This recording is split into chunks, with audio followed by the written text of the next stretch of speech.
So. Sure. Yeah. Talk to us a little bit about your body building. What have you sort of achieved? How far have you gone? Sort of in the sort of the vegan bodybuilding scene. Gotcha. I My ultimate objective is to be a professional natural bodybuilder. Mhm. With regards to bodybuilding, there's a natural division and an open division. So I'm definitely staying with the natural division where they do thorough drug tests and polygraph and everything. Yeah. But I'd like to be a professional, which means you win a qualifying contest, Yeah. eligible for cash prizes. I haven't gone that far. I've only been doing it competitively for about a year and a half now. So I've done a couple contests. Yeah. My last one was a pretty big show out in Seattle, Washington State, and I placed top 3 in a class of 8 competitors, and it was a very competitive class. So I was very happy to do that. Cool. And I beat out guys who eat meat 6 or 8 times a day. Oh, really? So the whole sort of natural thing includes, I guess, of course it does. Yeah, I guess it sort of includes meat as well. Yeah, all those bodybuilders are pretty much training the same way, and they're eating that same chicken and broccoli for 6 or 8 meals a day Oh, diet. yeah. And so, I was there eating fruits, vegetables, whole grains, and legumes, and I beat out the majority of the guys. Oh, right. Okay. That's very interesting. I guess sort of another one on the sort of the protein side of it. You sort of mentioned about sort of the transition you went through.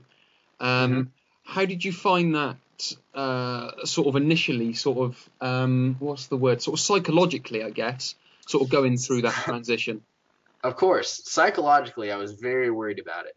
Hmm. Um, as I said, I was very much the traditional eat your meat kind of guy. I was eating tons of red meat all the time before I made this change. Yeah. Um, and I really, before I read the China study, I had the firm belief that vegetarians were not healthy and that they would be weak and sickly. Yeah. And I think that's a fairly common belief, with mainstream personal trainers or just mainstream sports nutrition, unfortunately. Yeah. Yeah. Definitely. But when I felt the difference for myself, I I was eating some of the processed foods and things, but I felt better. I felt I had more energy. I felt I was getting stronger, which was surprising and, obviously a nice surprise. Yeah. Um, and the more I've learned, there is a tremendous overemphasis on protein in sports nutrition. Yeah. Obviously, in bodybuilding, you do need protein. You're training hard, you're damaging your muscles, and you need to rebuild them, repair them, and hopefully grow more.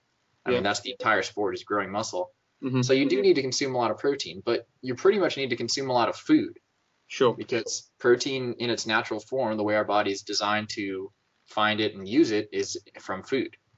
Sure. Yeah. So, and I mean, everything has protein. Leafy green vegetables are some of the most protein dense foods you can eat, and nobody even knows they have protein. Like broccoli, for example. Yeah. I had a broccoli you buy at the store that'll have 12 to 15 grams of protein. That's 2 or 3 eggs. All right. Cool. Yeah, so that's a ton of protein. And I mean, I ate a ton of beans, I ate a ton of whole grains, Yeah. tons of seeds and nuts, and I get a lot of protein. Yeah. Right. So does your diet change much? Let's say just like your general diet, then you're building up to a competition because they go on these sort of chicken and broccoli diets for what is it, 12 weeks, 16 weeks or something like that. Yeah, Does it's yours usually change?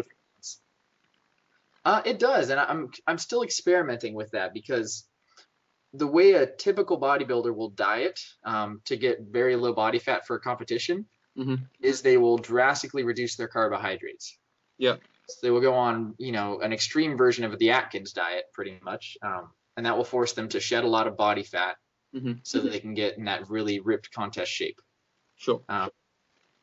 With myself in the off season, when I'm trying to bulk up, I'm obviously eating more leniently. I'll have dessert a couple times a week. I'll have, some processed foods, and I'll be eating a higher fat diet, like a lot of more nut butters and things. Yeah. For my last contest, I had a lot of success staying on a high carbohydrate diet, which is very unusual for bodybuilding. So I kept it all very clean sources. So it was whole grains, fruits, and vegetables. I wasn't having like any flour, any sugar, but Yeah. I was eating a lot of carbohydrates, and I reduced my fat quite a bit. I avoided nuts and seeds. I obviously didn't use any added oil, and I got down to just under 4% body fat. So I had no problem getting into contest condition. Oh, right. Okay. So what sort of body fat do you hold normally? Normally, I stay on the lean side. I have a fast metabolism, and just eating a whole food plant-based diet promotes a lean physique. Hmm. So the highest it'll ever get when I'm eating pretty liberally is 8 or 9%, which is still in the athletic range. Sure. Hmm. Right. Cool. Excellent. Well, I guess on the sort of the final question on sort of the